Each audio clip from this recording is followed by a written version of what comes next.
السلام علیکم. ہم پہنچ گئے ہیں جناب جہلم. جہلم کے بارے میں آپ کو کیا بتاؤں کہ یہ ملٹری والوں کا شہر ہے. یہاں سے آرم فورسز میں بہت سارے لوگ جاتے ہیں اور آج سے ہی نہیں جاتے بلکہ برٹش انڈیا کے دور میں بھی یہاں پر آرمی کے بھرتی کے کیمپ لگتے تھے. یہ پورا علاقہ جو جہلم ڈسٹرکٹ ہے پورا اسے آرمی کا شہر کہا جاتا ہے, واریئرز کا شہر کہا جاتا ہے. اس کی ایک اپنی تاریخ بھی ہے. پورس کے ہاتھیوں کا نام آپ نے سنا ہوگا کبھی. تو پورس اور سکندر اعظم کی جنگ بھی یہیں پر ہوئی تھی اور اس جنگ میں سکندر اعظم کو شکست ہوئی اور اس جنگ کے بعد سکندر اعظم کبھی بھی جنگ لڑتا ہوا دکھائی نہیں دیا اور مورخین تو یہاں تک کہتے ہیں کہ شاید اسی جنگ میں سکندر اعظم کا ہلاک ہو گئے تھے. تو پورس کے ہاتھی, جی ہاں, پورس کے پاس ہاتھی تھے, کوئی 150 کے قریب ہاتھی تھے اور انہوں نے دشمن کی فوجوں کو کچل ڈالا. کہتے ہیں کہ وہ ہاتھی اس وجہ سے رکھتے تھے کہ ہاتھی کا جو سالار ہوتا تھا اس تک پہنچنا بڑا مشکل ہوتا تھا, کوئی برکھا کا, کوئی تیر کا, کوئی کسی چیز کا بھی. تو اس وجہ سے اسے ایک ملٹری کے طور پر, ایک مضبوط جانور کے طور پر یا لڑائی کے جانور کے طور پہ مانا جاتا تھا. تو سکندر اعظم کو, جو کہ عرب بھی فتح کر کے آیا تھا, ایران بھی فتح کرتا ہوا آ رہا تھا, اسے اندازہ ہی نہیں تھا کہ ہاتھیوں سے اس جنگ کا اسے سامنا کرنا پڑے گا. وہ اس میں ماہر بھی نہیں تھا. تو اسی وجہ سے ایک کسی جو ہے وہ پنجابی راجپوت کا برکھا اسے یہاں پر لگا بھی. اور یہ یونانی تو کہتے ہیں کہ جناب یہ قبل مسیح 323 میں اس کا انتقال ہوا اور جبکہ قبل مسیح 326 میں یہ پورس کی یہاں پر جہلم میں جنگ ہوئی تھی. اس جنگ کو وہ کہتے ہیں بیٹل آف ہیڈیسپس. ہیڈیسپس تو دریا کا نام تھا جسے آج کل جہلم کا دریا کہتے ہیں. تو جناب یہ آرم فورسز کا شہر ہے, بڑا خوبصورت شہر ہے اور آپ اسے دیکھ ہی رہے ہیں. تو یہ بتانے کا مقصد صرف یہ تھا کہ آپ کو اس کی تاریخ سے بھی آگاہ کیا جائے کہ یہ کس طرح کا شہر تھا, یہاں کے لوگ کس طرح سے. پورس بیسیکلی تو جموں کا تھا, پیدا وہ گجرات میں ہوا تھا اور اس کے بعد جو ہے پہلی مرتبہ سکندر اعظم کو شکست ہوئی تھی اور کہتے ہیں کہ سکندر اعظم اس کے بعد کبھی جنگ میں دکھائی نہیں دیا. تو اگر میں پڑھتا ہوں ویکیپیڈیا کو تو ویکیپیڈیا کہتا ہے کہ جی اس کا گھوڑا جو ہے یہاں پہ مر گیا تھا. لیکن جو ہے کہتے ہیں کہ اس جنگ کے بعد یہ جو آخری جنگ تھی قبل مسیح اپریل 326 میں جو ہوئی تھی, اس کے بعد وہ کبھی دکھائی نہیں دیا اور قبل مسیح 323 میں اس کا انتقال ہوا تھا. دیکھیں جی کتنا خوبصورت ہے جہلم. مجھے تو بڑا پیارا لگتا ہے ہمیشہ سے. اور چھوٹی سی بلڈنگز ہیں, لمبی عمارتیں نہیں ہیں. اور کبھی جب ہم بسوں میں بیٹھ کر یہاں پر آتے تھے تو ایک لمبا اسٹے یہاں سے ہو جاتا تھا. گجرانوالہ سے جب بیٹھ کر آتے تھے تو ایک لمبا اسٹے ہو جاتا تھا. ہم کوشش کرتے تھے کہ ایسی بس میں بیٹھے جو یہاں پر نہ رکے. تو جناب جہلم کی 4 تحصیلیں, ڈسٹرکٹ ہے جہلم. 4 تحصیل میں سے ایک ہے, 2 میں تو ہم ابھی مزید ہیں. جہلم ایک کیپٹل ہے جہلم کا, اور پھر اس کے بعد ہے دینا, اس کے بعد ہے سہاوا, اور ایک تیسری تحصیل ہے پنڈ دادن خان جو کہ کھیوڑا کے قریب ہے. تو جناب آپ دیکھیں کتنا خوبصورت علاقہ ہے یہ. اس کی جو ہے یہاں اچھا یہ پوٹھوار شروع ہو جاتا ہے یہاں سے نا.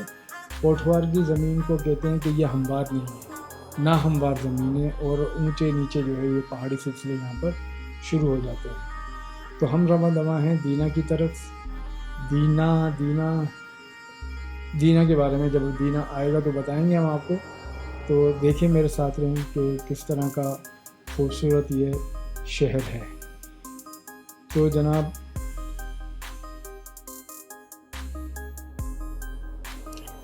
جہلم کا لفظ 2 لفظوں سے مل کر بنا ہے, ایک جل اور ایک ہم.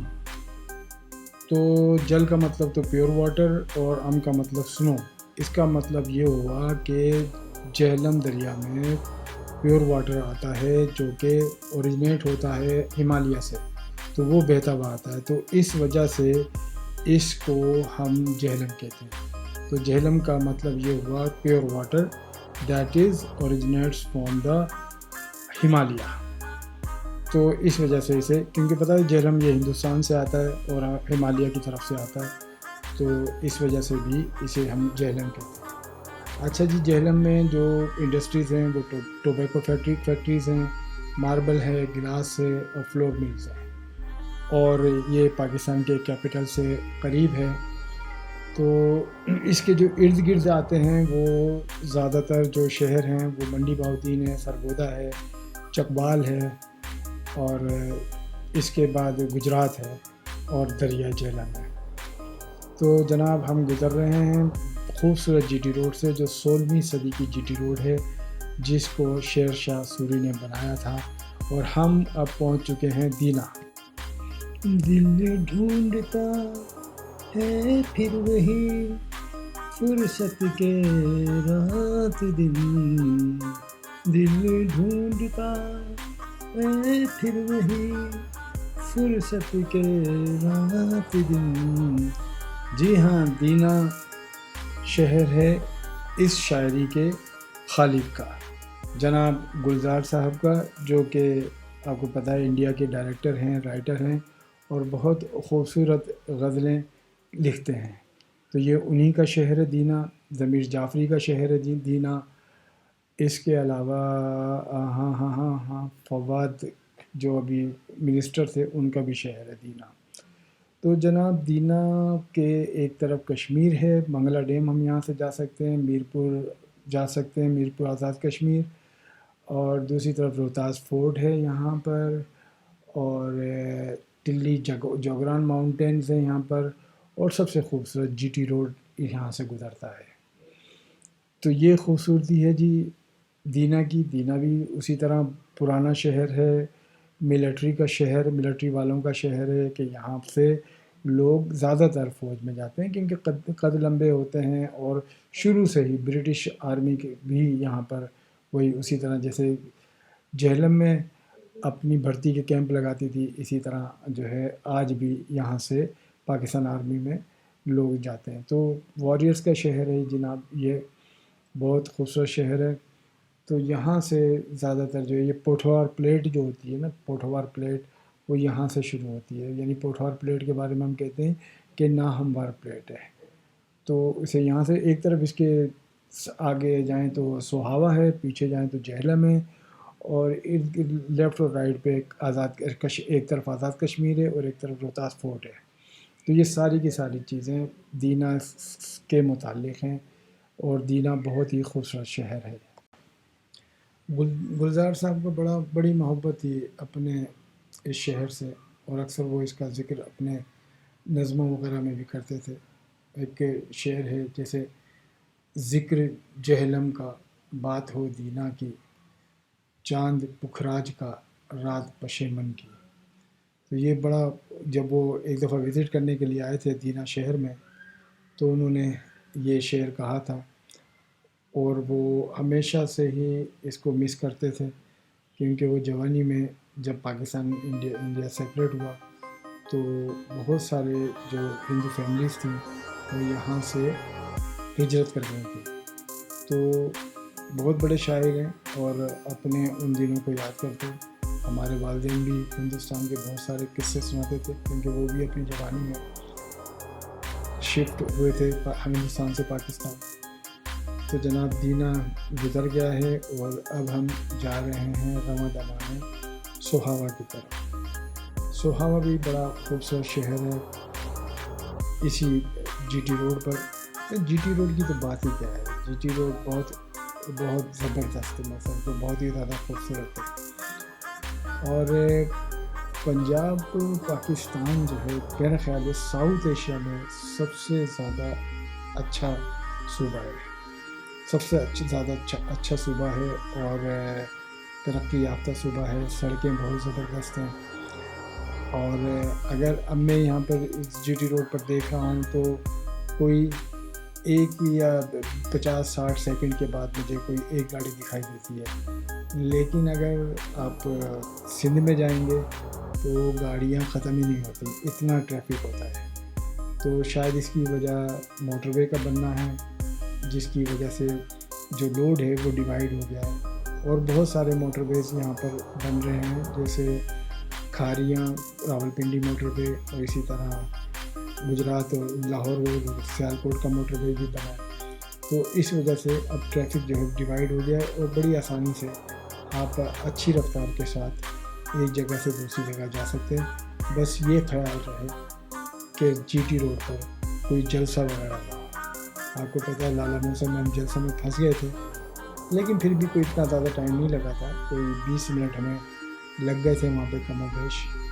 تو دیکھیں جی کتنی خوبصورت اس کی سینریز ہیں، مجھے تو بڑی اچھی۔ پوٹھوار کا علاقہ ہے، اور پوٹھوار کا علاقہ تو واقعی بڑا خوبصورت ہوتا ہے۔ گرین پہاڑ ہیں چاروں طرف، اور یہ پہاڑ اچھا اس کے ہوتے ہیں، زیادہ تر مٹی کے ہوتے ہیں، اس لیے بڑی آسانی سے ان کو توڑ کر سڑکیں وغیرہ بنائی جا سکتی ہیں۔ تو یہاں پہاڑ پتھروں کے نہیں ہوتے جس طرح کے پہاڑ ہمیں گلگت بلتستان میں دکھائی دیتے ہیں۔ تو یہاں زیادہ تر پہاڑ جو ہے وہ مٹی کے پہاڑ ہوتے ہیں۔ اگر آپ یہاں پر ٹرین میں سفر کریں گے تو اس کا اپنا ہی اور مزہ ہے، مطلب وہ بھی بہت زیادہ خوبصورت ہے۔ تو دونوں طرف سے آپ کو گرین بیلٹ بھی دکھائی دے گی، ایک طرف پہ جی ٹی روڈ پہ، اور دوسری طرف جو ہے خوبصورت پہاڑ بھی۔ میرے سامنے دیکھیں کہ یہ سارے کے سارے پہاڑ کتنے گرین ہیں اور بڑا خوبصورت منظر پیش کرتے ہیں۔ سب سے خوبصورت راستہ جو مجھے لگتا ہے وہ دینا سے سوہاوا کی طرف لگتا ہے۔ کوئی 17-18 کلومیٹر کا یہ فاصلہ ہے، جب تک جو اس کا ٹول پلازا نہیں آ جاتا، جسے ہم ترکی کہتے ہیں۔ ہاں، ترکی ٹول پلازا جو ہے اس کی پہچان ہے سوہاوا کی، یعنی کہ جب ترکی ٹول پلازا آ گیا تو اس کا مطلب ہے کہ یہاں پر سوہاوا آ گیا۔ دینا سے گزر رہے ہیں، یہ پورا کا پورا بیلٹ جو ہے بڑا خوبصورت ہے۔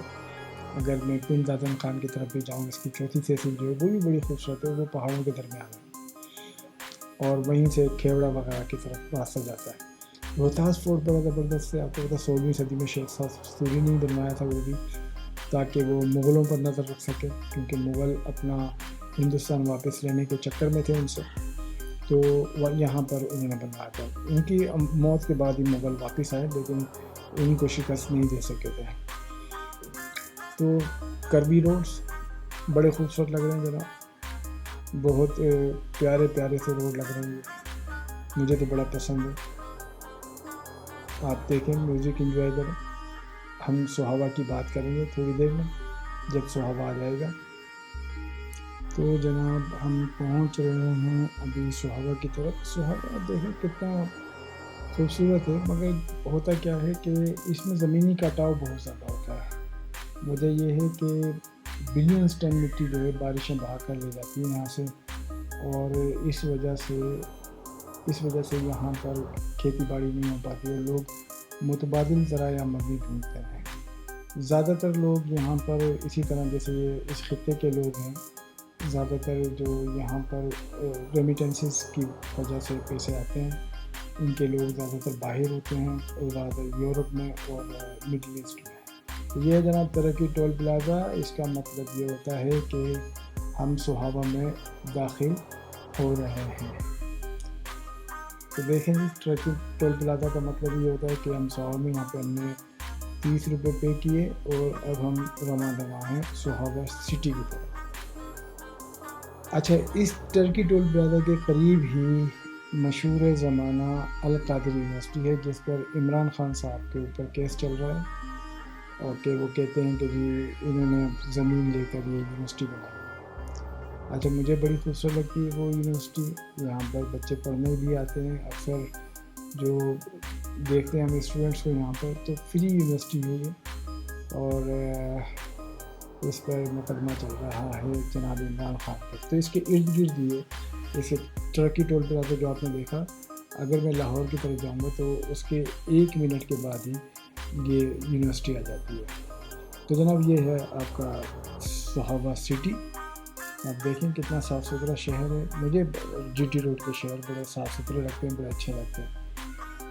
میرا تعلق کیونکہ صوبہ سندھ سے ہے، تو جو وہاں پہ ڈرائیونگ کرتے تھے تو ایک تو وہاں کے روڈوں کا جال اتنا نہیں پھیلایا کسی بھی گورنمنٹ نے، چاہے وہ نواز شریف کی ہو۔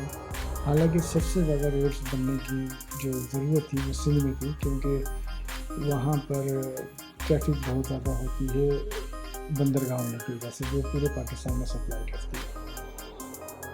جناب دیکھیں کہ روڈس بڑے خوبصورت ہیں، اگر آپ سندھ میں جائیں گے تو آپ کو تو کبھی بھی کہیں بھی ایک دم رکنا پڑے گا اور جھٹکا وغیرہ بھی لگ سکتا ہے آپ کو۔ تو ہم رواں ہیں اس وقت اپنے صحابہ سے بوجر خان کی طرف، اور آج ہم اپنا بلاگ یہیں پر ختم کرنا چاہیں گے تاکہ نیکسٹ ٹائم ہم، کیونکہ صحابہ کے بعد جو شروع ہو جاتا ہے وہ پنڈی کی تحصیل شروع ہو جاتی ہے، اور صحابہ جہلم کی تحصیل ہے، اور اس کے بعد جو ہے پنڈی شروع ہو جاتا ہے تقریباً۔ درخت دونوں طرف ہوتے ہیں، اس کے سائڈوں پہ ہم دیکھتے رہتے ہیں، اور بڑا خوبصورت سے مناظر ہوتے ہیں یہ ہمارے پاس، آپ دیکھ ہی رہے ہیں اسے۔ ابھی میں نے بہت کوشش کی کہ دن میں کور کروں، لیکن یہاں پہنچتے تقریباً رات ہونے کو ہے، اور شاید اب اگلا سفر جتنا بھی ہوگا وہ ہمارا پنڈی تک وہ رات میں ہی گزرے گا۔ تو